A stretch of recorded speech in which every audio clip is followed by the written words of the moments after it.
యేసుక్రీస్తు వారి అతి శ్రేష్టమైన పవిత్రమైన నామంలో ఈ పుట్టినరోజు కూడికకు వచ్చిన మీ అందరికీ నా హృదయపూర్వకమైనటువంటి వందనాలు, దైవాశీస్సులు. దేవుని కృప మీ అందరికీ తోడై ఉండును గాక. ప్రియ దేవుని బిడ్డలారా, దేవుని వాక్యాన్ని మనం ధ్యానం చేసుకుందాం. పరిశుద్ధ బైబిల్ గ్రంథంలో నుండి ఆది కాండము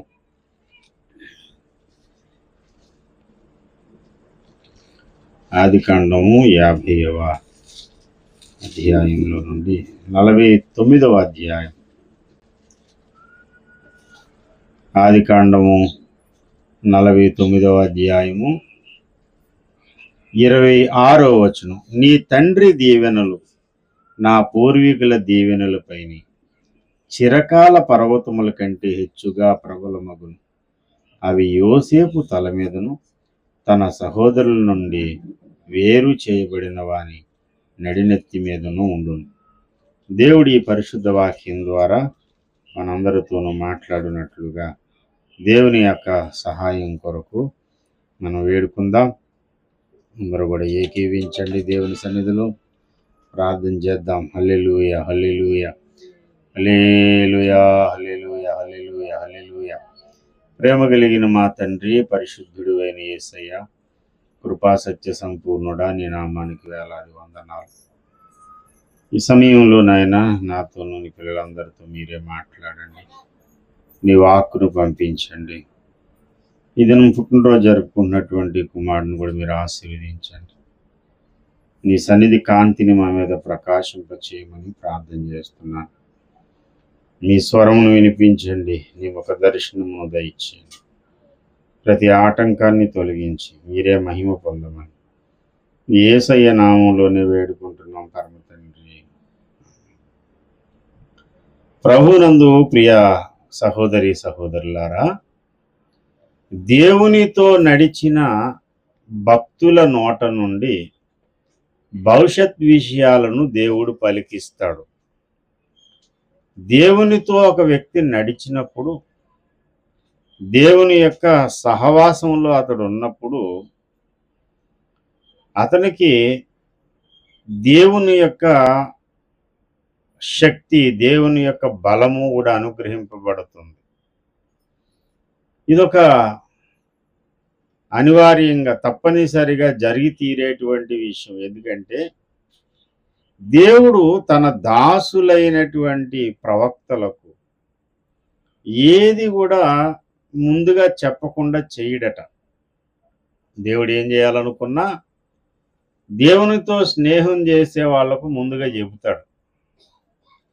అంతేగాక సహవాసం వల్ల ఒక మనిషి యొక్క గుణం మార్చబడుతుంది అన్నట్టు, సత్ప్రవర్తన కలిగిన వ్యక్తితో సహవాసం చేస్తే ఆటోమేటిక్గా సత్ప్రవర్తన అనేది అంటుకుంటుంది.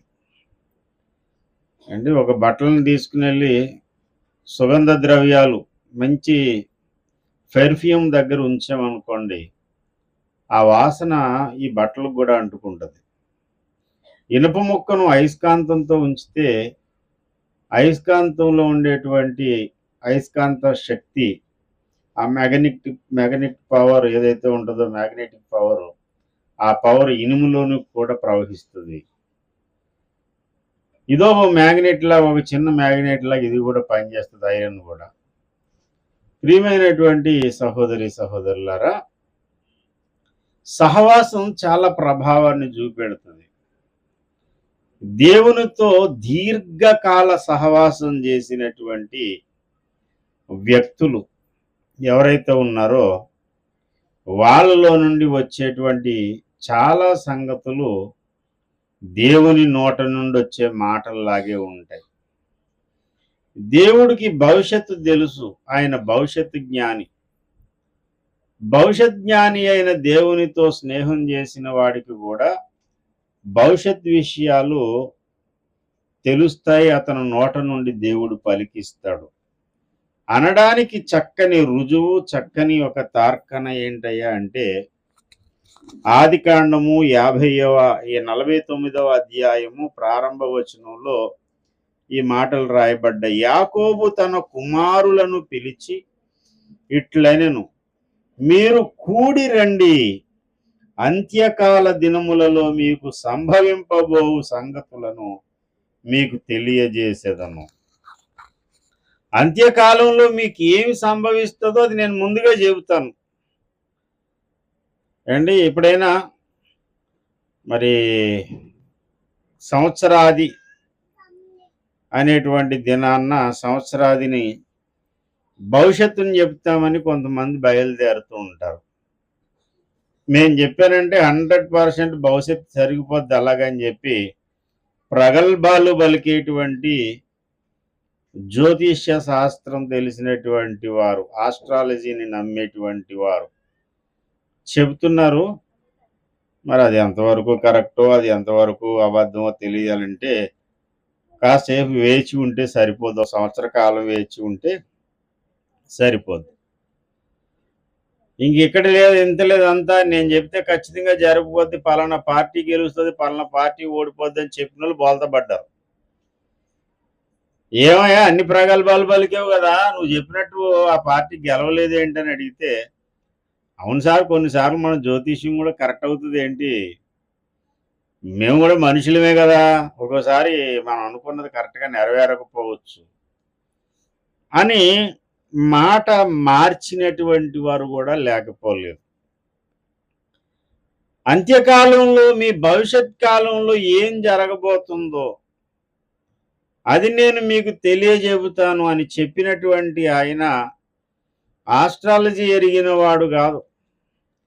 ఈయనకే జ్యోతిష శాస్త్రం తెలియదు, ఏమీ తెలియదు. కానీ ఈ విశ్వాన్ని మనుషులను సృజించిన దేవునితో ఈయనకి వ్యక్తిగత అనుబంధము, దేవునితో నడిచిన అనుభవం ఉంది. ఎలాంటి అనుభవం ఉందంటే, దేవుడు అంటాడు, నీతో పాటు నేను వస్తాను, నీతో పాటు నేను ఐగుప్తుకు వస్తాను, మరలా ఐగుప్తులో నుండి నేను నిన్ను తీసుకుని వస్తాను, నువ్వు భయపడకు, నువ్వు వెళ్ళు, నీతో పాటు నేను వస్తాను. ఈ మాట ఎంత చక్కని మాట చూడండి. ఆదికాండం 46వ అధ్యాయం 4వ వచనం. నేను ఐగుప్తునకు నీతో కూడా వచ్చేదను, అంతేకాదు నేను నిశ్చయముగా నిన్ను తిరిగి తీసుకుని వచ్చేదను. యోసేపు నీ కన్నుల మీద తన చెయ్యి ఉంచునని సెలవీయగా, యోసేపు దగ్గరికి తీసుకుని వెళ్ళడానికి బళ్ళు వచ్చాయి, కానీ నమ్మకం కుదరలేదు ఈయనకి. యోసేపు దగ్గర నుంచి బండ్లు రావడం కాదు, దేవుని దగ్గర నుంచి వాక్కు రావాలి. దేవా ఏంటి సంగతి, ఏం చేయమంటావు నన్ను? యాకోబు, నువ్వు బయలుదేరి వెళ్ళు, నేను నీతో పాటు వస్తాను. నీతో పాటు రావడమే కాదు, మరలా నేను ఇక్కడ తీసుకొస్తాను, నువ్వు బయలుదేరు. అంత దేవునితో వ్యక్తిగత సహవాసం కలిగినటువంటి యాకోబు గారు తన కుమారులను గూర్చి చెబుతున్నాడు. ఆ కుమారుల అంత్యదశ ఎలా ఉండబోతుంది, వారి వంశం ఎలా ఉండబోతుంది, ఈ 12 గోత్రాలకు దేవుడిచ్చేటువంటి దీవెనలు ఏ విధంగా ఉండబోతున్నాయి అని చెబుతూ యోసేపును గూర్చి చెబుతాడు. తనకి 12 మంది కుమారులు, ఒక కుమార్తె, అందులో 11వ వాడు యోసేపు. తాను ఇష్టపడి 14 సంవత్సరాలు కొలువు చేసి పెళ్లి చేసుకున్నటువంటి తన ప్రియమైన భార్యకు పుట్టిన తొలి సంతానం, యాకోబు యొక్క భార్య అయిన తాను ప్రేమించినటువంటి రాహేలుకు పుట్టినటువంటి సంతానం. యోసేపు అంటే యాకోబుకి చాలా ఎనలేని ప్రేమ. ఆ ఎనలేని ప్రేమ కలిగిన యోసేపును గూర్చంటాడు, అతడు ఫలించెడి కొమ్మ, ఓట యొద్ద ఫలించెడి కొమ్మ. ఎలా ఉండబోతుంది తన అంతిమ దశ అంటే, దేవుడు అతన్ని హెచ్చిస్తాడు. 25 క్రింద దాగి ఉన్న అగాధ జలముల దీవెనలతోనూ, స్తనముల దీవెనతోనూ, గర్భముల దీవెనతోనూ నిన్ను దీవించు సర్వశక్తుని దీవెన వలనను అతని బాహుబలమును దిట్టపరచబడును. అతని తండ్రి దీవెనలు నా పూర్వీకుల దీవెనలపైని చిరకాల పర్వతముల కంటే హెచ్చుగా ప్రబలమగును.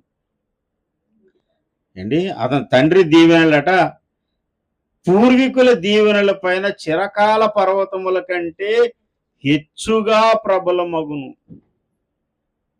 అవి యోసేపు తల మీదను అతని సహోదరుల మీద నుండి వేరుపరచబడిన వాని తల మీదను ఉండును. యోసేపు తల మీద ఉండే దీవెన ఎలాంటివి అంటే, సర్వశక్తుడైన దీవెన, దేవుని దీవెన మొదలుకొని మనుషులందరి దీవెనలు, ప్రకృతి యొక్క ఆశీర్వచనాలు, ప్రకృతి ద్వారా కలిగే ఫలాలు, ఇవన్నీ కలగలుపుగా వచ్చి యోసేపు మీదకు నిలుస్తాయి. ఇది యోసేపుకి తన తండ్రి అయినటువంటి యాకోబు గారు చెప్పిన ప్రవచన భాగం. సార్, ఆ యోసేపు కాలగర్భంలో కలిసిపోయాడు, చనిపోయాడు. ఒక గొప్ప రాజు అయ్యాడు, చనిపోయాడు. ఏండి, ఆ యోసేపుని దీవించిన తన తండ్రి చనిపోయాడు. ఆ యోసేపు ద్వారా పుట్టినటువంటి సంతానం, వారి యొక్క పిల్లలు పిల్లలు పిల్లలు పిల్లలు, వాళ్ళ తరాలన్నీ గతించిపోయాయి. ఈ యోసేపు కథ ఎప్పుడుది సార్?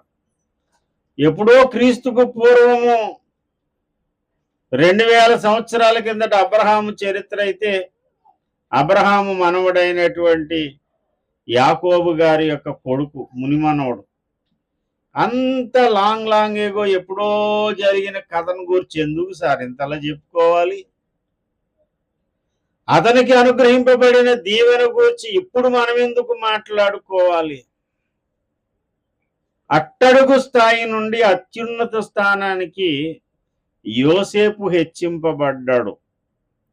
ఎందుకు హెచ్చింపబడ్డాడు అంటే, అతని మీద సర్వశక్తుడైన దేవుని దీవెన ఉంది.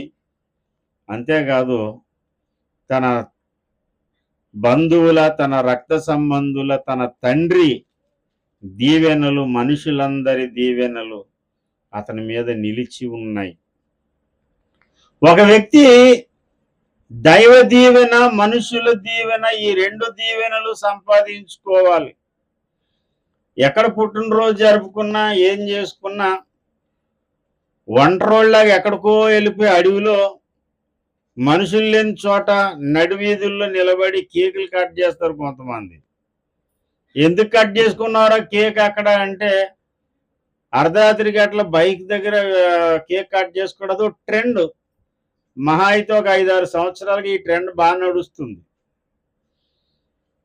పబ్లిక్ రోడ్డు మీద చీకటి ఉండాలి. ఆ చీకటిలో మరి కోడిగుడ్లు వేసి కొట్టుకోవడం, ఇంక తర్వాత కేక్ని మొహం నిండా పామేసుకోవడం, కేక్ కట్ చేసి వాడిని మొహం తీసుకెళ్ళి అందులో పెట్టేయడం, ఇలాంటి ట్రెండ్లు నడుస్తున్నాయి.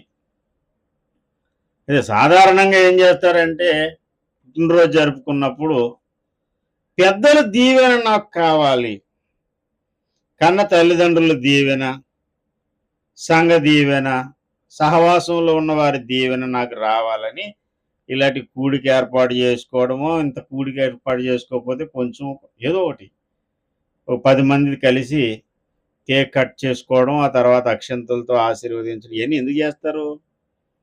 నాకు దేవుని దీవెన ఒకటే కాదు, ఇంకే దీవెనలు కావాలి? అక్కడ ఏ దీవెన చెబుతున్నాడు?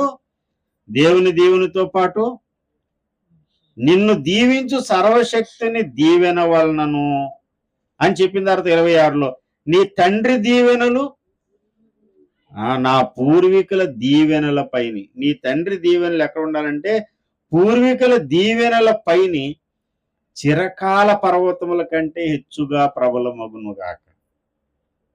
అంటే దీవెన కొరకు ఇంత ఆత్రం ఉంది. దీవెన అనేది హెచ్చుగా కలిగినప్పుడు దేవుని దీవెన, మనుషుల దీవెన. ఎందుకంటే మనుషుల దయ కావాలి, దేవుని దయ కావాలి. నాకు ఏ మనిషి అవసరం లేదు సార్, దేవుడు ఉంటే చాలంటే కుదరదు. ఎందుకంటే నువ్వు దేవుడి దగ్గర బ్రతకట్లేదు, సమాజంలో బ్రతుకుతున్నావు, మనుషుల మధ్యలో బ్రతుకుతున్నావు. మనుషుల మధ్యలో బ్రతుకుతున్నావు కాబట్టి మనుషుల దయ ఉండాలి. ఆ దయతో మనుషులు కూడా దీవించాలి. అలా దీవించాలంటే ఏం చేయాలి? అసలు దీవెన ఏం చేస్తుంది సార్? మనుషులందరూ దీవించినా, మనుషులు శపించినా, ఆ శాపాలు, దీవెనలు అనేవి కూడా కొంతవరకు పనిచేస్తాయి. మూకుమ్మడిగా అందరూ కూడా శపిస్తూ, ఎందుకు సార్ వీడు బ్రతకడం, వీడి వల్ల ఏమి లోకానికి ఒక ప్రయోజనం ఏమీ లేదు, ఇలాంటి వాడు ఉండడం కంటే పోవడమే బెటర్ అని అందరూ చావు కోరే స్థితిలో ఉంటే వాడికి ఏదో లెక్కన ఆ ఇబ్బంది కలుగుతుంది, కష్టం కలుగుతుంది. అందరూ బ్రతకాలి బ్రతకాలి బ్రతకాలని ఎవరిని కూర్చైతే కోరుకుంటారో, అండ్ ఎవడైతే నేను కూడా బ్రతకాలి బ్రతకాలని ఆశిస్తాడో వాడిని కూడా దేవుడు చావు వరకు వెళ్ళిపోయినా సరే మళ్ళీ తీసుకొస్తాడు, దేవుని ప్రణాళికలో ఉంటే. దేవునికి స్తోత్రం కలుగునుగా. హల్లెలూయా. దీవెన అనేది చాలా అవసరం. దైవ దీవెను కోరుకోవాలి, మనుషులు దీవెను. కొంచెం దీవి ఓఫిరయ్య గారిని చూడండి, ఆయన ఎంత సౌజన్యమూర్తో. ఆయన దగ్గర ఎన్నో విషయాలు అన్ని కోణాల్లోనూ నేర్చుకోవలసిన సంగతులు ఉంటాయి. ఎవరైనా పెద్దలు కనిపించారు అనుకోండి, పెద్దల దగ్గరికి వెళ్ళి అమ్మ నా కొరకు ప్రార్థన చేయండి. ఆయనకంటే వయసులో పెద్దవాళ్ళు ఎవరన్నా ఉంటే ఆయన చూస్తేనేమో ఈ తరానికి దేవుడు ఏర్పాటు చేసినటువంటి గొప్ప దైవజనుడు. దేవుని వాక్కు ఆయన నోట్లో ఉంది. తరములలోను యుగములలోను మరుగై ఉన్న ఎన్నో మర్మాలను బయలుపరిచినటువంటి ఈ తరపు దానియేలు లాంటి వ్యక్తి, అలాంటి వ్యక్తి వెళ్ళి పెద్దల దగ్గర తలబెడతాడు. ఆయన అమ్మ మీరు నా తల మీద చేపెట్టి ప్రార్థన చేయండి. ఎంత సౌజన్యం చూడండి. ఎందుకయ్యా అంటే ఇతరుల దీవెనను మన మీదకు రావాలి. అలా దీవెనకు నువ్వు పాత్రుడు అయినప్పుడు, దీవెన నీ మీదకు వచ్చినప్పుడు, యోసేపు ఎలాగయ్యాడంటే, యోసేపు అందరికంటే హెచ్చుగా అతడు హెచ్చింపబడ్డాడు. దేవునికి స్తోత్రం కలుగునుగాక. హల్లెలూయా. 22వ వచనం, యోసేపు ఫలించెడి కొమ్మ ఊట యొద్ద ఫలించెడు, దాని రెమ్మలు గోడ మీదకు ఎక్కి వ్యాపించును. అలా ఎందుకు వ్యాపించాడు అని అంటే, మొదటి కారణము దేవుని దీవెన, మనుషుల దీవెన అతని మీద సమృద్ధిగా ఉన్నాయి. సార్ మీరు అంతా ఏదేదో మెట్ట వేదంతో చెప్తున్నాడు, మనుషులు ఎందుకు సార్ మనకి అనుకుంటే, మన ప్రభు అయిన యేసు ప్రభు వారిని గూర్చి ఏమని రాయబడి ఉంది? ఆయన బాల్యమును గూర్చి ఏమని రాశారండి? బాలుడు జ్ఞానముతో నిండుకొనుచు ఎదిగి బలము పొందుచు ఉండెను, దేవుని దయ ఆయన మీద ఉండెను. ఇది లూకాసు వార్త 2వ అధ్యాయము 40వ వచనంలో ఉన్నమాట. 52లో వచ్చేసరికి యేసు జ్ఞానమందును వయసుయందును దేవుని దయందును మనుషుల దయయందును వర్ధిల్లుచుండెను. ఇక్కడికి వచ్చారు, మనుషుల దయ కూడా ఆయన మీదకి వచ్చింది. నాకు ఏ మనిషి దయ వద్దనొద్దు, దేవుని దయ కావాలి, మనిషిని దయ, దేవుని దీవెన కావాలి. అందుకే అక్షంతలు పెట్టి అందరూ ఆశీర్వదించాలని కోరుకుంటాం. ఉట్టి చెయ్యి ఓపలేక అక్షంతలు వేసి ఆశీర్వదిస్తారు. ఏంటిగా ఆశీర్వదిస్తారు? ఏమైనా ఆశీర్వదిస్తారు? ఇలాంటి పుట్టినరోజు కూడికలు జరిగినప్పుడు ఏమైనా ఆశీర్వదిస్తారు? బహుకాలం దీర్ఘాయువు దేవుడు నీకు ఇవ్వాలి, దీర్ఘాయుష్మాన్ భవ, చల్లగా 10 కాలాల పాటు సుఖంగా ఉండాలి. అదే పెళ్ళికైతే ఏమంటారు? 10 కాలాల పిల్ల పాపలతో చల్లగా ఉండాలి. అదే సంస్కృతం ఏదో 2 ముక్కలు తెలిసిన వాళ్ళు దీర్ఘ సుమంగళి భవ, దీర్ఘ సుమంగళి భవ, సుమంగళిగా దీర్ఘకాలం నువ్వు ఉండాలి. 10 సార్లు అదే మాట నోట్లో అనుకుని కాసేపు నాకు అరుణ్ దీవించమంటే దీర్ఘ సుమంగళి భవ అనకండి. ఇప్పుడు ఆ మాట కాదు. నేను వచ్చే నెలలోనో పై నెలలోనో నన్ను పెళ్లి కొడుకుని చేసినప్పుడు అందరే, ఇప్పుడు వద్దు. ఇప్పుడు మాత్రం ఏమంటారు? దీర్ఘాయుష్మాన్, దేవుడు నీకు చిరకాలము ఆరోగ్యంగా అండి ఆ అభిషేకంతో ఐశ్వర్యంతో దేవుడు నిన్ను దీవించునుగాక అని దీవించాడు. ఇప్పుడు దీవించేటప్పుడు కూడా కొంతమందికి పద్ధతులు తెలియదు. ఒకరిని దీవించాలంటే ఎవరిని దీవించాలి అంటే వయసులో పెద్దవాడు చిన్నవాడిని దీవించాలి. అసలు ఇప్పుడు పరిస్థితులు ఎలా ఉండదో తెలుసా? ఏది తెలీదు. ఒకవేళ ఎవడన్నా చెప్పాడు అనుకోని వాడు శాడిస్టోడులా కనపడతాడు. చెప్పినోడు శాడిస్టోడు. చెబితే వినే పరిస్థితి లేదు. ఫేస్‌బుక్‌లో ఏం పెడతారు తెలుసా?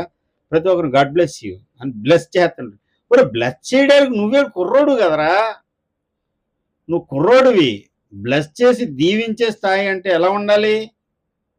అంటే నీకంటే వాడు అసలు చిన్నోడైనప్పుడు నువ్వు దీవించాలి. ఒకసారి సంస్కారంగా సమాజంలో బ్రతికేటప్పుడు కొన్ని పద్ధతులు తెలియాలి మనకి. ఎవరన్నా చిన్న పిల్లలు ఉంటే వారికి ఆశీర్వాదాలు, పెద్దలకి నమస్కారాలు అన్నీ చెప్పిన తర్వాత ఇంతే సంగతులు చిత్తగించవలను. ఇట్లు మీ సుబ్బరామరెడ్డి అని వెనక కిందన రాస్తారు. అండి ఇంతే సంగతులు చిత్తగించవలను. ఆడు పెద్దోళ్ళకేమో నమస్కారాలు, చిన్నపిల్లలకి దీవెనలు. చిన్నోళ్ళని దీవించాలి, పెద్దోళ్ళకి నమస్కారం పెట్టాలి. చిన్నపిల్లలకి నమస్కారం పెట్టకూడదు. పెడితే వాడు ఆయుస్సు క్షీణించదని పెద్దల నమ్మకం. దన్నోరా బాబు నీకు అంటే వెంటనే కొంచెం పెద్దోళ్ళు అంటారు, అప్పుడే నాకు దండం పెడేస్తున్నావు అయితేని అంటే దాని అర్థం ఏంటి? పొమ్మని నేను పైకి పంపించేస్తాను అన్నావు అన్నమాట. మనకు అలాంటివి ఏం తెలియదు, మనంతా రెబల్ కదా. ఎవరికన్నా దండం పెడేస్తాం, ఎవరినన్నా దీవించేస్తాం. అందుకనే పెళ్ళిళ్ళలోను పేరెంటాల్లోనూ అక్షంతలు వేసి దీవించేటప్పుడు ఎవరన్నా పెడతారు? పెద్దోళ్ళని పెట్టి వాళ్ళతో దీవెనలు, వాళ్ళని అక్షంతలు. పెళ్లి కాలేని వాళ్ళు చిన్నపిల్లలు కూడా వెళ్ళిపోయి అక్షంతలు పోసేస్తారు, బ్లెస్ చేసేస్తారు, ఫోటో తీయించుకుంటారు. అసలు ఏది ఎందుకు చేస్తున్నారో ఏమీ తెలియదు. అలా చేయకూడదు. చక్కగా ఒక పద్ధతి ప్రకారంగా, ఒక క్రమ ప్రకారంగా చేయాలి.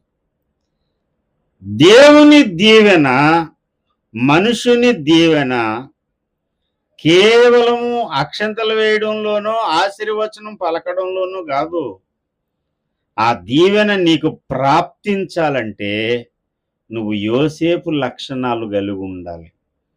యోసేపు ఫలించాడు. అట్టడుగు జైలు గదిలో ఉన్న ఒక నేరస్తుడుగా ఉన్నటువంటి స్థాయి నుండి దేశాన్ని ఏలేటువంటి అధినేతగా మారిపోయాడు. ఫరోను నేనే, పేరుకు రాజుని.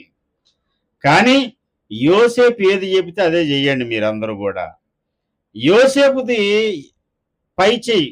మాటలో చెప్పాలంటే నేను పేరుకు రాజుని, కేవలం నామకహ, కానీ కథంతా నడిపించేది యోసేపు అని ఐగుప్తు దేశపు ఫరో రాజు సర్వాధికారాన్ని యోసేపుకి అప్పగించేశాడు. ఎక్కడి నుంచి అంటే జైలు గదిలో నుంచి స్టార్ట్ అయ్యింది. జైలు గదిలో నేరస్తుడిగా మ్రగ్గిపోతున్నటువంటి వ్యక్తి సింహాసనానికి ఎక్కాడు అంటే ఆ స్థితి ఎలాగొచ్చిందయ్యా అంటే దేవుని దీవెన వల్ల వచ్చింది.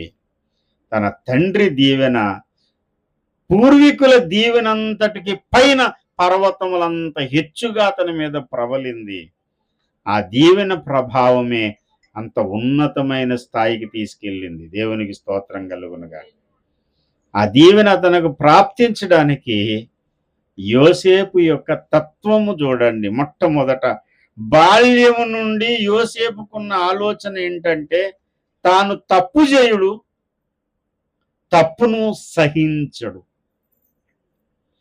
తన అన్నదమ్ముల యొక్క అపరాధాలని, తప్పిదాలను చూసినప్పుడు తిన్నగా వాళ్ళ నాన్న దగ్గరికి తీసుకొస్తాడు కంప్లైంట్. నాన్న, అన్న ఇలా చేశాడు, రూబేన్ అన్న ఇలా చేశాడు, పెద్దన్నయ్య చిన్నని ఇలా చేశాడు, మూడన్న ఇలా చేశాడు. వాళ్ళు ఏవేవి తప్పులు చేశారో ఆ తప్పులన్నిటిని కూడా తండ్రి యొద్దకు తీసుకొచ్చి ఫిర్యాదు చేశాడు. ఎందుకంటే ఆ తప్పును అతడు సహించలేకపోయాడు. తను తప్పు చేయుడు, చేసిన ఎదరవారు చేసినా సరే దాన్ని కామప్ చేయడు. కొంతమంది ఎలాంటి వాళ్ళు అంటే వీళ్ళు మంచోళ్లే కానీ ఎవడన్నా తప్పు చేస్తే వాడిని దాస్తారు. దొంగతనం చేసిన వాడిది ఎంత నేరమో దాన్ని సహకరించిన వాడిది కూడా అంతే నేరం. వీడు కత్తిచ్చుకుని పోడలేదు కానీ ఆ కత్తి మాత్రం తెచ్చిచ్చాడు. మర్డర్ చేసిన వాడిది ఏ నేరమో మర్డర్కు సహకరించిన వాడు ఆడు A1 అయితే వీడు A2 అవుతాడు అనమాట. చాలామంది నేను ఈ మాట అనకూడదు కానీ ఎవరైనా ఈ వ్యవహారాలు ప్రేమ వ్యవహారాలు నడుపుకుంటున్నారనుకోండి, మీడియేటర్‌గా ఉంటుంటారు మధ్యవర్తులుగా. ఎంత ఆనందమో వాళ్ళకి. ఇదిగో అబ్బాయి నిన్ను చూస్తున్నాడే, నీ వంకే చూస్తున్నాడు. అని మళ్ళీ ఈళ్ళు రాయబారం అంటే ఈవిడేమనుకుంటదంటే, ప్రేమను నేను నీళ్లు పోసి బతికించేస్తున్నాను. ప్రేమను నేను మొలికిస్తున్నాను.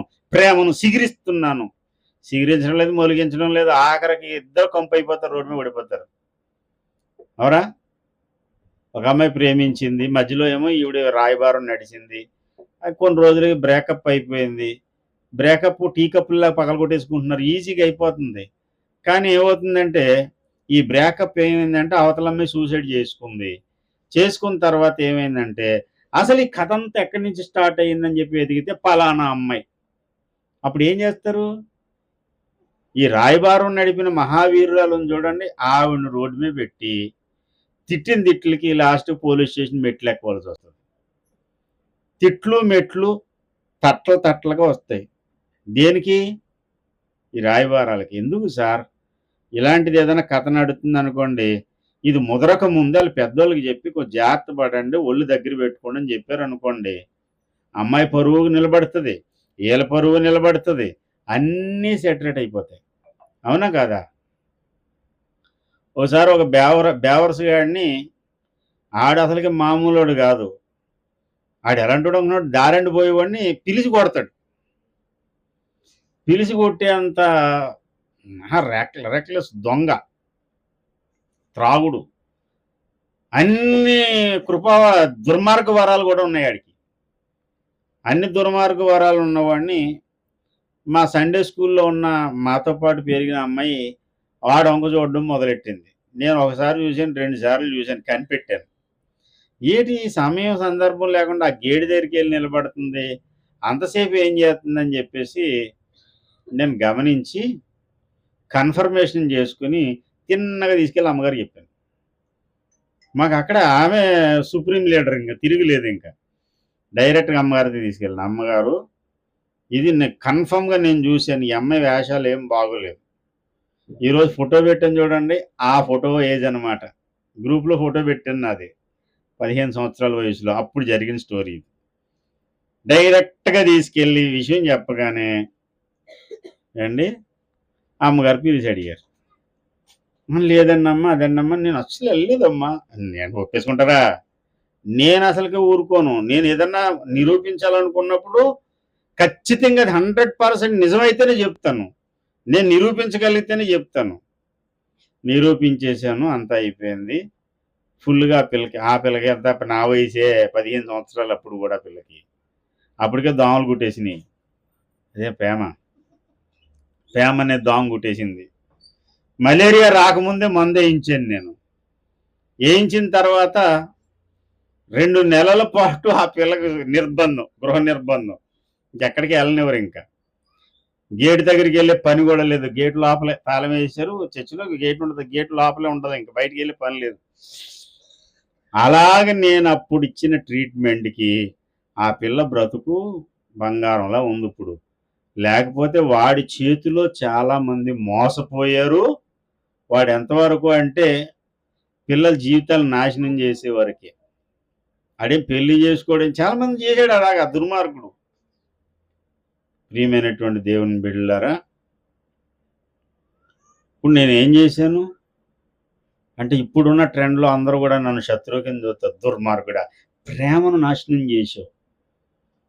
మొలకెత్తిన ప్రేమ అనే మొక్కకు నీరు పోయడం మానేసి, నీరు పోసి నారు పెంచకుండా నువ్వు నీళ్లు మొత్తం నాశనం చేసేసావు దుర్మార్గుడా అని తిట్టుకుంటారు. కానీ భవిష్యత్తులో ఇప్పటికి ఈ విషయం జరిగి నేను చెప్పింది ఎప్పుడు, నాకు 15 సంవత్సరాల వయసు ఉన్నప్పుడు. ఇప్పుడు నాకు 46 సంవత్సరాలు. ఏండి 31 సంవత్సరాల కిందట జరిగిన సంగతి చెప్తున్నాను. అప్పటికి ఇప్పటికి పరిస్థితి ఎలా ఉందంటే, వాడితో కట్ చేశారు కదా, ఆ అమ్మాయి భర్త ఇప్పుడు పెళ్ళయింది, పిల్లలు కన్నది, భర్త బాగున్నాడు, ఆ అమ్మాయి బాగుంది. ఈ దుర్మార్గుడు ఎందరో ఆడపిల్ల జీవితాలను నాశనం చేసి ఆఖరికి హెచ్ఐవితో చచ్చిపోయాడు. నేను ఆ రోజు చేసింది మంచి పని, చెడ్డ పని ఇప్పుడు చెప్పండి.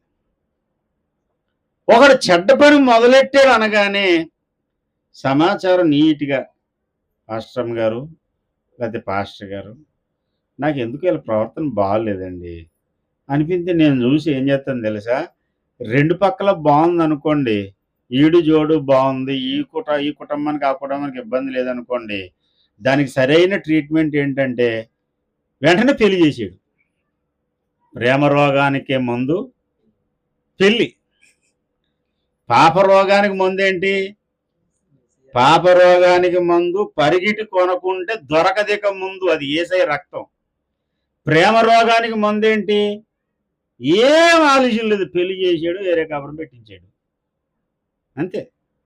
అన్ని బాధ్యతలు తెలిసి వస్తాయి. నిన్న ఒకడు ఫోటో పెట్టాడు, ఆడు కొడుకు ఇప్పుడు 15 సంవత్సరాలు ఏండి. ఆడిని చూడగానే నవ్వు వచ్చింది, ఎందుకంటే ఆడికి ఇలాగ ప్రేమించాను అనగానే వాళ్ళ నాన్న పెళ్లి చేసి వేరే కాపురం పెట్టించాడు. ప్రియమైన దేవుని బిడ్డలారా, ఒక చెడు పని జరుగుతుంది అనేసరి ప్రేమించడం అంతా చెడు అని అనకండి. ప్రేమ చాలా మంచిది, కానీ దానికి ఒక పద్ధతి ఉంది, ఒక వ్యవహారం ఉంది, ఒక రకమైనటువంటి ఆలోచన విధానం ఉంది, అంతే తప్ప టోపీ ఎట్టుకుని వచ్చాడు కాబట్టి లవ్వు, అమ్మ ఆ అమ్మాయి నన్ను చూసి నవ్విందంటే మరి కొంచెం పొల్లెత్తుకుంటే నవ్వదేంటి ఇంకా అండి. అన్నీ నవ్వులే, అన్ని ప్రేమలే. ఇలాంటి పిచ్చి పిచ్చి ఆలోచనలు మొదలుపెట్టి ఎవడో ఫ్రెండ్స్తో సరదాగా సుక్కపుచ్చుకున్నాడు. ఎక్కడి నుంచి మొదలు పెడతారు? తల్లి పాలు కళ్ళు అక్కడి నుంచి మొదలు పెడతారు.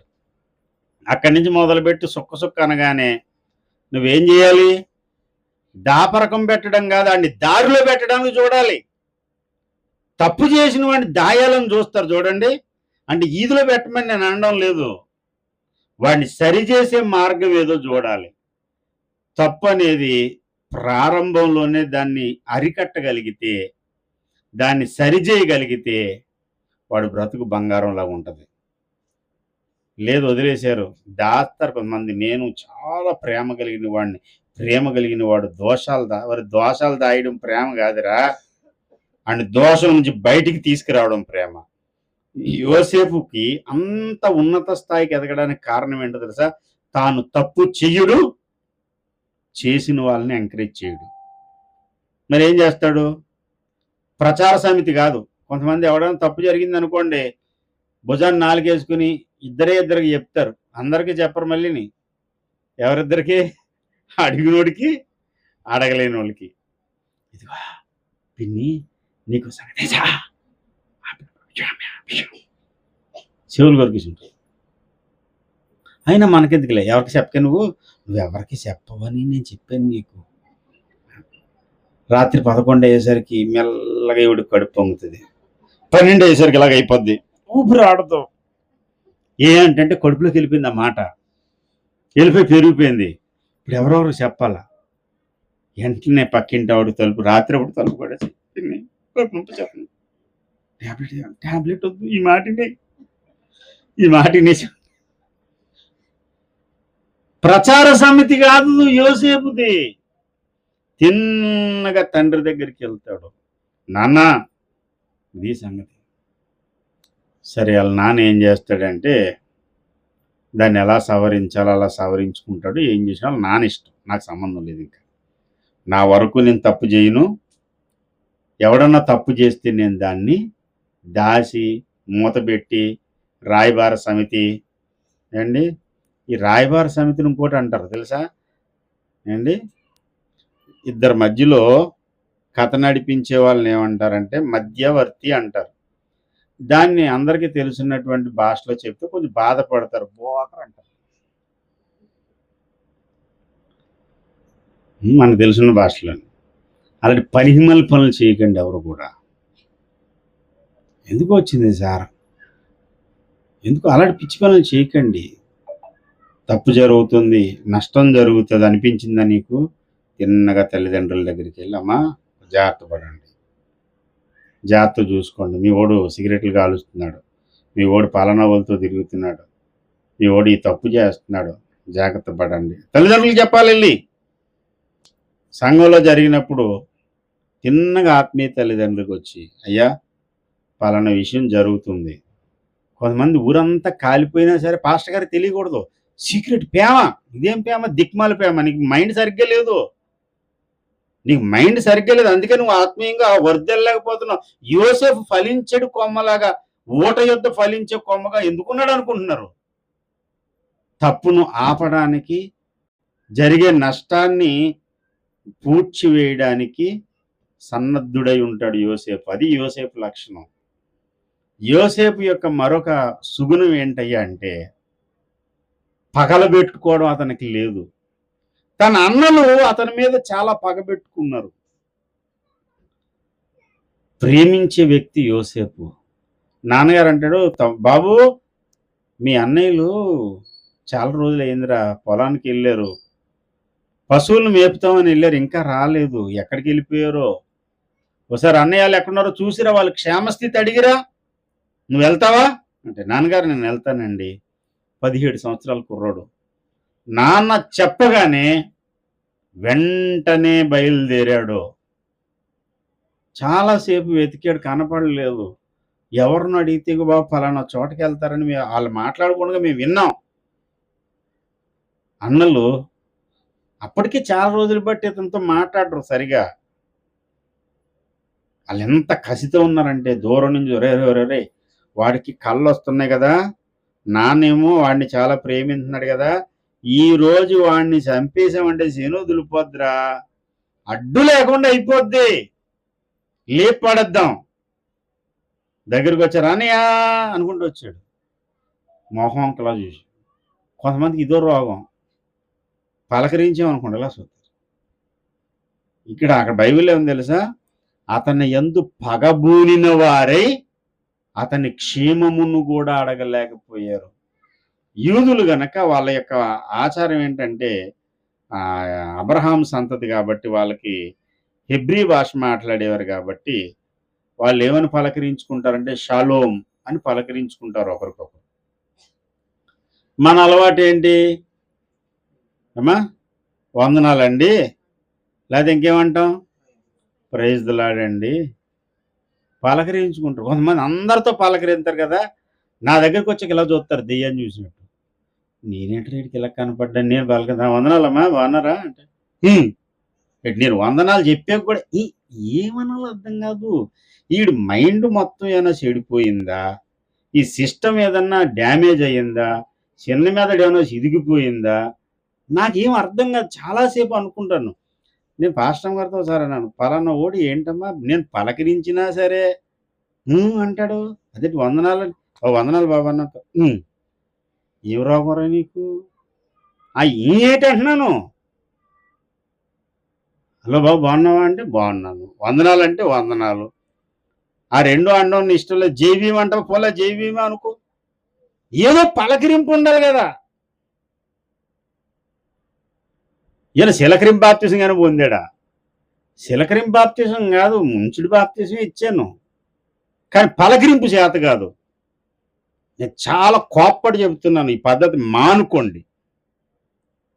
పాస్టర్ గారు నా కోసం చెప్పండి, నీ కోసం చెప్పి దెయ్యం కోసంగా చెప్తానేటి, నీ పద్ధతి మార్చుకోమని నీ కోసమే చెప్తున్నాను.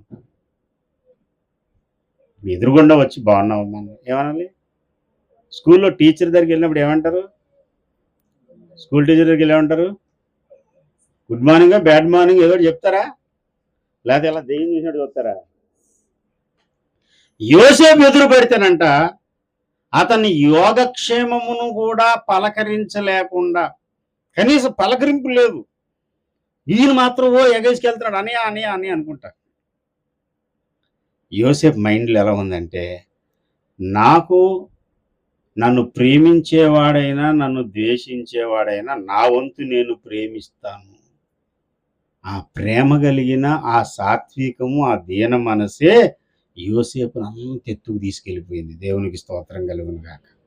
1000 మంది 1000 టన్నుల అక్షింతలు పోసినా సరే, ఎన్ని దీవెన వచనాలు పాటలు పాడినా సరే, దీవెనకు నువ్వు పాత్రుడు కావాలంటే ఇలాంటి లక్షణాలు ఉండాలి. తప్పు చెయ్యొద్దు, తప్పును సహకరించొద్దు, ఎవరి మీద పగబెట్టుకోవద్దు. మనస్ఫూర్తిగా హృదయపూర్వకంగా ఎదుటి వ్యక్తిని పలకరించి చూడు. ఎస్పి బాలసుబ్రహ్మణ్యం గారు అంటారు, జీవితం చాలా చిన్నదండి, ఈ చిన్న జీవితంలో అందరితో సఖ్యంగా ఉందాం, అందరితో నవ్వుతూ పలకరిందాం. కనిపించిన నవ్వుతూ పలకరించు, నీకు బీపీ రాదు, ఎదుటోడికి బీపీ రాదు. సగం ప్రాబ్లం అక్కడితోనే సెట్ అయిపోద్ది. అందుకని ఈ పలకరింపులు పెట్టారు. ప్రైజ్ ద లార్డ్ అంటే ఏంటి? ప్రైజ్ ద లార్డ్ అంటే అర్థం ఏంటమ్మా? ప్రైజ్ ద లార్డ్ అంటే ఏంటి? ఏంటో కొంటే వీళ్ళేమో బర్త్డే పోవటం అని పిలిచారు. ఏదో భోజనం పెడుతున్నారా? భోజనాలు పెడతారు, ఏదో దీవించేసి వెళ్ళిపోతాం. అది వదిలేసి నీ గోలేంట్రా బాబు? ప్రైజ్ ద లార్డ్ అంటే ఏంటి? ప్రైజ్ ద లార్డే. ప్రైజ్ ద లార్డ్ అంటే ఏంటంటే దేవునికి స్తోత్రం, దేవుని స్తుతించుడి, దేవునికి స్తోత్రం. ఇప్పుడు నేను నీకు కనిపించాను, నువ్వు నాకు కనిపించావు. ఇప్పుడు దేవుడికి స్తోత్రం ఏంటి? నీకు స్తోత్రం లేదు. ఇట్లా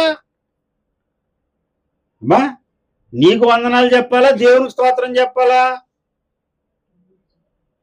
అమ్మా, ప్రైజ్ లాట్ అంటే వాళ్ళు ప్రైజ్ లాట్ అంటే మనం ప్రైజ్ లాట్ అంటున్నాం. ఇది ఒక అలవాటు అయిపోయింది. ఓ టీవీ యాంకర్ అంటే ప్రైజ్ లాట్ అంటే అవతల ప్రైజ్ లాట్, తర్వాత జై శ్రీరామ్ అంటే జై శ్రీరామ్ అండు కదా, ఇటు గొడవ పెట్టుకుంటాడు అక్కడ. అసలు ప్రైజ్ లాట్ అనే మార్క్ అర్థం ఏంటి చెప్పు అసలు? పెద్దలు ఎంత గూఢభావంతో పెట్టారంటే ప్రైజ్ ద లార్డ్ అనేది నువ్వు నేను ఇలా కలుసుకోవడానికి ఈ కలయికను బట్టి దేవునికి స్తోత్రం బ్రదర్. అసలు కలవడం అనేది, ఒకరినొకరు కలవడం అనేది నీకు ప్రాణంతో ఉండే అవకాశం ఉంది, నేను ప్రాణంతో ఉండే అవకాశం ఉంది. ఈ రెండు ఎవరిచ్చారంటే దేవుడు ఇచ్చాడు ఈ ప్రాణం. కాబట్టి మనం ఇలా కలుసుకోగలిగామంటే ఇది దేవుడిచ్చిన భాగ్యం గనుక దేవునికే స్తోత్రం బ్రదర్ అంటూ ప్రైజ్ ద లార్డ్. అదే ఈ మన సౌత్ ఇండియాకి ఇంకా తమిళనాడు ఏటే వెళ్ళాం అనుకోండి, స్తోత్రమప్ప అంటారు.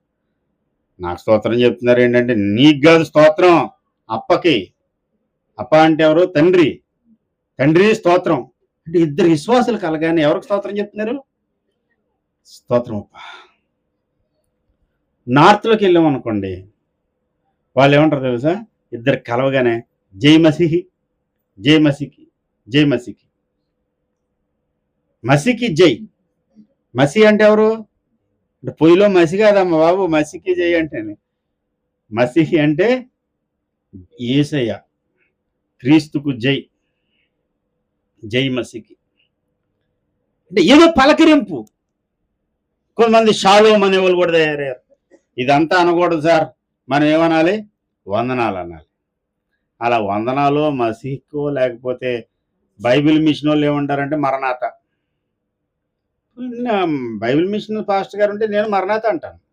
తప్పే ఉంది. మరణాత అంటే అర్థం ఏంటనుకుంటున్నారు? ప్రభు వచ్చుచున్నాడు, ప్రభు వచ్చుచున్నాడు. ఒకళ్ళు జ్ఞాపకం చేసుకోవడం దేవదాసయ్య గారు చెప్పారు, సిద్ధపడు ప్రభు వచ్చుతున్నాడు అని చెప్పి ఒకరినొకటి జ్ఞాపకం చేయడానికి ఏం పెట్టారు?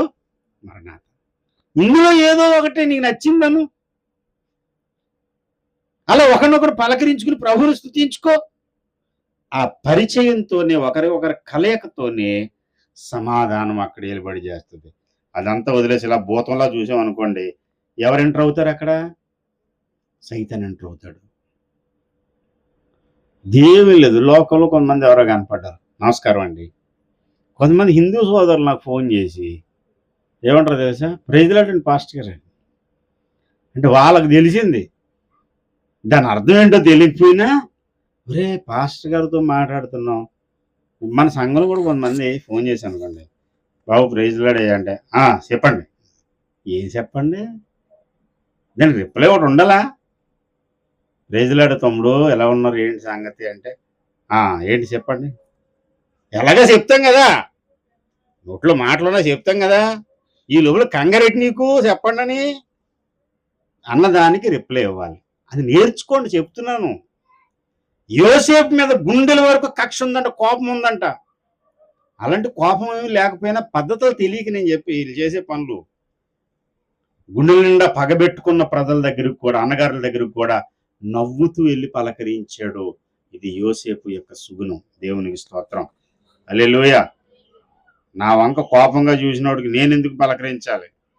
నాతో మాట్లాడినోడితో నేను ఎందుకు మాట్లాడాలి? నాకు ప్రైజ్ లాడ్ చెప్పలేదాడు, ఆడికి నేను ప్రైజ్ లాడ్ చెప్పను. ఇంకా ఆడికి కాదు ప్రైజ్ లాడ్ చెప్పేది, ఎవడికి చెప్తున్నావు నువ్వు? ఎదురుగుండున్నాడు కదా, ఏసైకి చెప్తున్నావు. ప్రైజ్ ద లార్డ్, హల్లెలూయా, దేవునికి స్తోత్రం కలుగును గాక.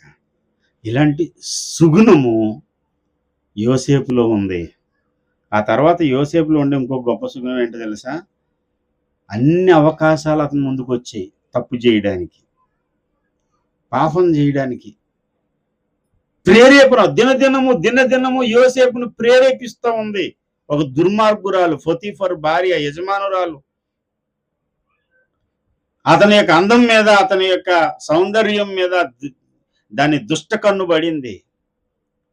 ఒకరోజు కాదు, ప్రతి దినము అతన్ని ప్రేరేపిస్తూ వచ్చిందట. యోసేపు అంటాడు, నేను దేవునికి వ్యతిరేకంగా ఇంత దుష్కార్యము నేను చెయ్యను అని తన్ను తాను భీష్మించుకుని కూర్చున్నాడు. దేవునికి స్తోత్రం కలుగును గాక. తప్పు చేయడానికి అవకాశం రాక శోధన కలక్కే చాలా మంది చేయట్లేదు. అవకాశం వచ్చిందా, సంసోను కంటే 7 అంతలు ఎక్కువ పాపం చేస్తారు. చేయొద్దు. ఎంత పాపం చేయడానికి నీకు అవకాశం వచ్చినా, ఎవరు నిన్ను ప్రేరేపించినా, పాపులు నిన్ను పిలవగా నువ్వు పోవద్దు. చెడు సహవాసం నీకొద్దు. చెడు పని చేయడానికి నువ్వు ప్రయత్నం పడొద్దు. ప్రేరేపిస్తారు, చేయమని నిన్ను ప్రోత్సహిస్తారు. ఈసమెత్తు కూడా, నా ప్రాణమన్నా నిన్ను తీసుకుంటాను, ప్రాణం పోగొట్టుకోవడానికైనా సిద్ధమే కానీ పాపం చేయడానికి నేను ఎప్పుడు కూడా సిద్ధపడను. దేవుని భయము అతన్ని వెంటాడుతూ వచ్చింది. దైవ భయము కలిగి నడుచుకున్నాడు. ఎవరు చూసేవాళ్ళు లేరు అక్కడ. యోసేపును పొతీఫర్ భార్య పాపం చేయడానికి పిలుస్తూ ఉంటే తన తండ్రి లేడు, బోధకుడు లేడు, బైబిలే లేదు అప్పటికి. తనకు బుద్ధి చెప్పేవాళ్ళు, గర్దించేవాళ్ళు లేరు. పైగా ఆ దుర్మార్గురాలు చెప్పిన దుష్టమైన కార్యం చేస్తే అది ఇంకా బాగా చూసేది, ఇంకా గణపరిచేది. కానీ పాపం చెయ్యినందుకు అన్యాయమైనటువంటి అపనింద మోపి అతన్ని జైల్లో వేయించింది. జైలు కన్నా ఆనందంగా వెళ్ళాడేమో కానీ పాపం చేయడానికి తన శరీరాన్ని అప్పగించుకోలేదు. యోసేపు మీదకి ఇన్ని దీవెనల వర్షం ఎందుకు వచ్చిందో, ఎందుకు యోసేపు అంత ఎత్తు ఎదిగాడో చెబుతున్నాను. అవకాశం రానంతసేపే నువ్వు పరిశుద్ధుడు, అవకాశం రాగానే పాపాత్ముడికి అయిపోతానంటే దేవుడు నిన్ను హెచ్చించడు. నీ మైండ్ సెట్ని బట్టి దేవుడు నిన్ను హెచ్చిస్తాడు. ఆధ్యాత్మికంగానైనా, ఆర్థికంగానైనా, భౌతికంగానైనా, ఏ రీతిగానైనా నువ్వు ఉన్నత స్థానానికి ఎదగడానికి దేవుడు నీ హృదయాన్ని, నీ గుణగణాలని గమనిస్తూ ఉంటాడు, చూస్తాడు దేవుడు. యోసేపుకుండే లక్షణాలు కలిగిన వాడవా, దేవుని దీవెన, మనుషుల దీవెన అన్ని నీ మీదకు ఓ పెద్ద ప్రవాహంగా దిగి వచ్చేస్తాయి. యోసేపు లాగా ఉన్నతమైన స్థానానికి వెళ్తావు. ఆఖరి మాట చెప్పి నేను ముగిస్తున్నాను. యోసేపుకుండే ఇంకొక సుగుణం ఏంటంటే, తనకి ఎన్ని కష్టాలు వచ్చినా, ఎన్ని ప్రమాదకరమైన పరిస్థితులు అతని ముందుకు వచ్చినా ఏ మనిషిని నిందించడు. అన్నయ్యలు అతను నమ్మేశారు. తిరిగి అతను కాళ్ళ దగ్గరికి వస్తే అంటాడు, మీరు ఏడకంటారు అన్నయ్యలారా, అసలు మీరు నన్ను నమ్మలేదు, దేవుడే నన్ను ఇక్కడికి తీసుకొచ్చాడు. మిమ్మల్ని ఈ కరువు వస్తుందని దేవుడు తెలుసు, ఈ కరువులో మిమ్మల్ని పోషించడానికి దేవుడే నన్ను ఇక్కడ తీసుకొచ్చాడు మీకంటే ముందు. అంటే మనుషులను నిందించడు, పరిస్థితులు వెనకున్న దేవుని హస్తాన్ని చూడగలుగుతాడు. ఇది యోసేపు లక్షణం. ప్రియమైన దేవుని బిడ్డలారా, ఎన్ని విషయాలు చెప్పాను. యోసేపును గురించి మొట్టమొదటి సంగతి, తాను తప్పు చెయ్యడు, తప్పు చెయ్యనివ్వడు. ఎవడన్నా తప్పు చేస్తుంటే దాన్ని సరి చేయాలని చూస్తాడు. మూడో సంగతి ఏం చెప్పానండి, పగబెట్టుకునే లక్షణం అతనికి లేదు. తన మీద పగ ఉన్న వారిని కూడా ప్రేమగా పలకరిస్తాడు. అలా పలకరించాలంటే ఏముండాలి? దీనత్వం ఉండాలి, తగ్గింపు ఉండాలి. తగ్గింపు, దీనత్వం ఉన్నటువంటి వాడే ఎదుటివాడిని నిన్ను నీ పట్ల ఎలా ఉన్నా సరే నువ్వు ఎదుటివాడి పట్ల దేవుని బట్టి ప్రేమగా నడుచుకోగలుగుతావు. అంటే యోసేపులో దీనత్వం ఉంది, ప్రేమ ఉంది, పగబెట్టుకునే లక్షణం లేదు. తర్వాత ఇంకేముందన్నాను? పొతీఫరు భార్య అతన్ని ప్రేరేపిస్తున్న పాపం చేయడానికి అతని శరీరాన్ని అప్పగించుకోలేదు. ఎన్నో అవకాశాలు వచ్చాయి, శోధన వచ్చింది, కానీ పాపం చేయడానికి అతను ఇష్టపడలేదు. తర్వాత సంగతి ఏం చెప్పాను? ఏదో ఒకటి చెప్పేలే, అలా సాగదీయడం ఏంటి? ఇంకా అమ్మా వెనకాల నాకు వినబడుతుందమ్మా, మరి అక్క వినబడుతుందమ్మా. ఆఖరి సంగతి ఏం చెప్పాను? ఈ దిక్మన్నోడల్లా నేను ఎలాగైపోయాను, ఆడు చెయ్యాడా, ఆడు కాలాడా అని వాళ్ళ మీద నిందలు మోపుడు. ఎన్ని పరిస్థితులు వచ్చినా దాని వెనక ఎవరిని చూస్తాడు? మనుషుల మీద నిందారోపణ చేయుడు. మనకైనా కష్టం రాగానే అంటుంటాం, ఆ దిక్కుమన్నోడు వల్ల నేను నప్పులు అయిపోయాను, ఆ దరిద్రుడు వల్ల నేను ఇలాగైపోయాను. ఇదిగో చేసుకున్నాను కదా ఈ తలమాసిన దాన్ని, ఈ తలమాసిన దాని వల్ల నేను ఇలాగైపోయాను, ఈ తాగుబోతుడు వల్ల నేను ఇలాగైపోయాను అని భర్తని భార్యని నిందించుకునే అలవాట్లు ఉండే చూడండి. మనకి అవన్నీ మానేసి ఏం జరుగుతున్నా అంతా నా మేలుకే దేవుడే జరిగిస్తున్నాడు, ఏది జరిగినా నా మేలు కోసమే దేవుడు చేస్తాడు అనుకునేటువంటి తత్వము ఎవరిలో ఉంది? ఎవరిలో ఉందమ్మా? చెప్పండి. ఎవరిలో ఉంది? యోసేపులో ఉంది. యోసేపులో ఉంటే సరిపోయింది. ఇప్పుడు ఎవరిలోకి రావాలి? ఉమ్మడి బేరమే ఎక్కడ కూడా మనకి అమ్మా, అన్ని ఉమ్మడి బేరాలే. 3 రోజులు బట్టి అన్నం పెట్టకుండా అన్నం తింటావా అమ్మా అంటే తిందాం, అందరం తిందాం అంటావా, లేకపోతే పెట్టగానే లాగించేస్తావా? ఉమ్మడి బేరం పెట్టకండి. ఇక్కడ ఏం కావాలి? ఎవరికి కావాలి? మాకు కాదు, నాకు. ఏ లక్షణం ఉండాలి? యోసేపులో ఉన్న సకల సుగుణాలన్నీ నాలోనికి రావాలి. అందరూ అనుకోండి, యోసేపులో ఉన్న సకల సుగుణాలు నాలో ఉండాలి, నాకు రావాలి. యోసేపు దీవించబడినట్టు, తీసేసేవే, యోసేపు దీవించబడినట్టు నేను కూడా దీవించబడునుగా. యోసేపు దీవించబడినట్టు నేను కూడా దీవించబడుదునుగా. దేవుడు అటువంటి దీవెన మనందరి మీదకు, మరి ముఖ్యంగా ఈరోజు పుట్టినరోజు వేడుక జరుపుకుంటున్నటువంటి అరుణ్ బాబు మీదకు దిగి వచ్చి అరుణ్ని ఒక యోసేపుగా దేవుడు ఆశీర్వదించునుగాక. రండి ప్రార్థన చేసుకుందాం. ప్రార్థన సమయం.